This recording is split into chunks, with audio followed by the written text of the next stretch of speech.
Okay, here's my mower. And the problem was, first of all, it's a Harmony 215. It's the SD model. That's Sam David. And what was happening was it was stuck in gear all the time. I would release the handle, it would just keep on going. And I wouldn't be able to even, when it was idle, I wouldn't be able to back up because the wheels would be locked in gear. Anyway, what I had to do here was, first of all, I had to take this panel off here, or at least bend it out of the way. What happened is, the way Honda has this is they've got two bolts down here, one here. There's also actually a third one here holding it on. And they've got this other one right up here, which is not removable at all. Apparently Honda doesn't want you in there. They don't want you fooling with their goods, but they underestimated my sheer manliness here. So I was able to grab this thing, bend it out of the way, and that allowed me access. I could get the belt off. There it is right there. Also, what you need to do is you need to take this spring off. There's a big spring back here, and what that does is that holds tension against your pulley wheel of the transmission so that the belt is nice and tight.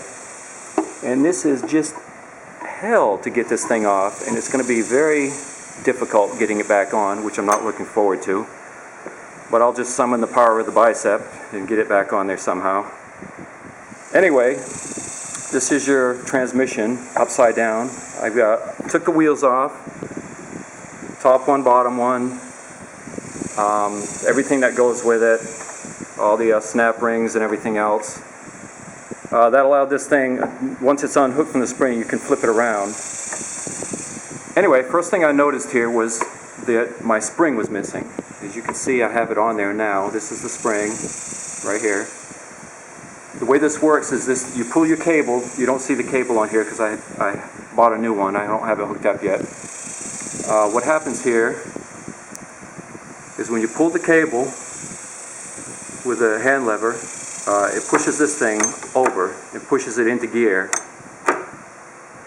And what that does is that engages the clutch. And the spring, of course, pulls it back. Well, what was happening was the spring not being there didn't take it out of gear again.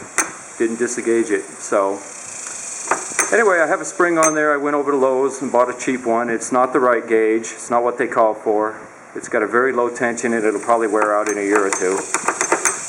But that's what I put on there, and I'll just deal with it when it fails again, if it does. There's a box of assorted springs you can get at Lowe's. I put one on there with low tension on it, mainly just so I don't have to hold that thing down on a high tension thing. You know, when you're holding the lawnmower and mowing the grass with it. So that's it. I'm going to put it back together, put everything back on, get it running, probably change the oil. I also took this opportunity to replace one of my cables, and